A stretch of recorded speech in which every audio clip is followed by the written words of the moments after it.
All right, everybody. We're doing Fahrenheit by Dior today. This is just a classic cologne. This came out in 1988. It's an absolute legend. I really like it. It's one of my favorites. I love it. And same packaging for this little sample as I had for the Eau de Parfum for Sauvage. I love these little packaging things these come in. I only have the sample of this. I've had some before. I have the oil I did a review on. I'm not comparing the oil to the cologne in this review. Maybe I will at a later time, but this is more just a review discussion of this cologne. Everybody's done a review of it, but I always say I'm late to the party. Always am. But this cologne, this is interesting. I've said a couple times that, or maybe I have, but this is a cologne that doesn't really fit my personality too well. And I always say you can wear whatever you want. You can try to rock whatever you want. This one really does not fit my personality, despite that I still wear it. Why? Because it smells good as fuck.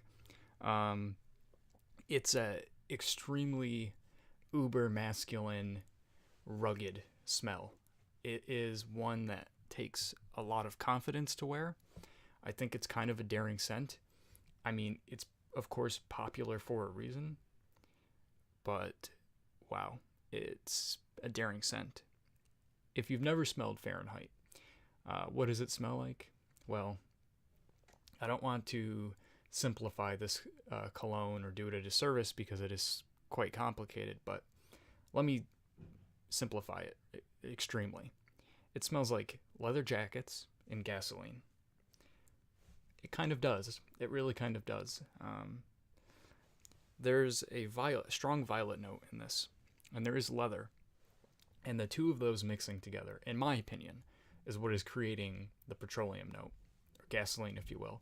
And I've seen some people say they don't really get a gasoline note from this. I don't know how you could not smell it. To me, it's right up front. It absolutely, definitely smells like gasoline. There are a lot of, this is a kind of a complicated scent. Like I said, there are a lot of florals in this. There are some spices, there's some wood, there's musk, there's leather in the base, like I said. So there's a lot going on. So you do get a floral smell from it sometimes. You get a plant-like smell. I said in my Fahrenheit oil review that I get like a cut grass kind of smell, a plant-like smell. And that kind of lends itself to like, you just mowed the lawn, or you were just working in your garage, or something like that. The florals in this can become kind of dirty. It can become kind of unclean smelling, which is why I said it's kind of a daring scent. Women tend to love this on guys. It's kind of like a bad boy scent almost, if you will. But I think that gasoline note definitely makes it a bit daring because there's quite a possibility that you will offend somebody. I'm going to spray this on my wrist because, it's great. So right off the bat, this first spray of this little tester is just like I always get. Like initially I get a sweet blast of florals. Always. It lasts for like 2 seconds. So you get like a blast of sweet flowers. It smells really, really pleasant. And then boom, that's when Fahrenheit kicks in and you get the petroleum. And yeah, I'm getting it.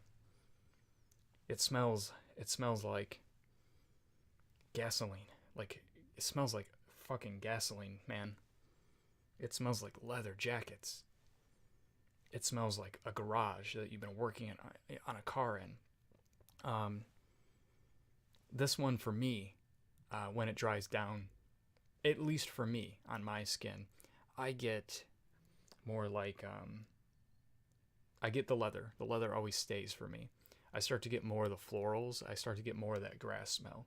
The petroleum for me starts to die down, but it's always musky, man. This is for guys. I mean, this is a bad motherfucker scent. It really is. And yet I wear it. Yet I wear it. I try to give you my best impressions and best reviews I can But this scent always puzzles me. It leaves me at a loss for words. It really does.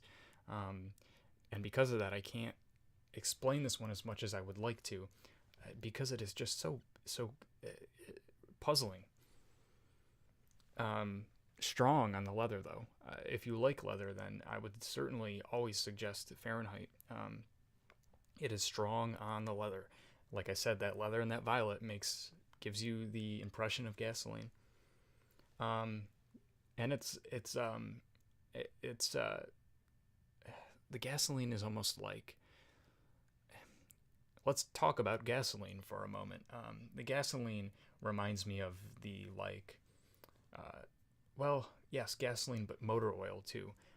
Like when you go into your garage and you see like the spot of like dried motor oil on the ground where your car was, that like smell that you associate, that's what you kind of get. But you know what? Why would you want to put that on yourself? Why would you want to smell like that? I don't know. Well, I mean, if you think you can rock this, if you're a confident guy, and you certainly need to be confident to wear this, I think, and you're very rugged, and you know, you're a bigger dude, this, I'd see, you know, that's the kind of guy I see wearing this. I think it would fit on that guy. I think it really would. I think it would really turn heads. I think people would smell this on you and be like, "Whoa, that, you know, who is that?" But in terms of like a pleasing scent, no, I don't really think this is pleasing. It's kind of dirty, like I said. But women tend to like this, and I think it's because it's so rugged, so badass. It's not like a you know, it's not like a cuddle up scent, but it exudes masculinity, man. It exudes it. Wow. Wow. And yeah, so, you know, doesn't really fit me. I mean, look at me. I'm wearing a sweater with a fucking button-up shirt, but I don't care. I love it. It's so unique. It's so strange. I have to wear this from time to time, and you know, I'm getting a bottle in the near future, hopefully, because I got to have this one around. While I say that it can be quite difficult to wear and you need some confidence, I really do think that this is just, A, it's a classic, and B, it's just so unique that I think that everyone should own a bottle of this in their collection. If you're starting out, yeah, I suggest it. It's cheaper than it's cheaper than Sauvage. It's not cheap, but if you can find it discounted for like $50, maybe $60, I suggest it. I really do. Yeah, it's strange. Not everyone's gonna like this one. Not everyone is gonna like it. That's for sure. But you know, go to the store. This is not a blind buy for sure. Go to the store. Go to Sephora. Go to Ulta. Go to Macy's. Get a test strip. And then after the test strip, if you are interested in the smell, then spray it on your skin. Now, for me, this projects okay, and it lasts a decent amount of time. It doesn't perform like Sauvage does for me, but I can't really complain about the performance for this one. It's not, at least to me, on my skin, it's not a powerhouse, but it does okay. But with that being said, I really think that you should do a test spray on a strip before you put this on your skin, because, you know, if it's not for you, which it certainly couldn't be, you don't want to, this is one you don't want this to be stuck on your skin. I fucking love it. I fucking love it. Sorry for all the swearing, but that's how I am, brother. Oh, man.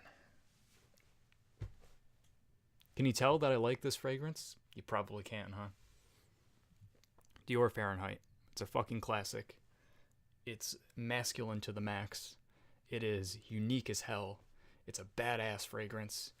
It's a king fragrance. Try it, man. Try it.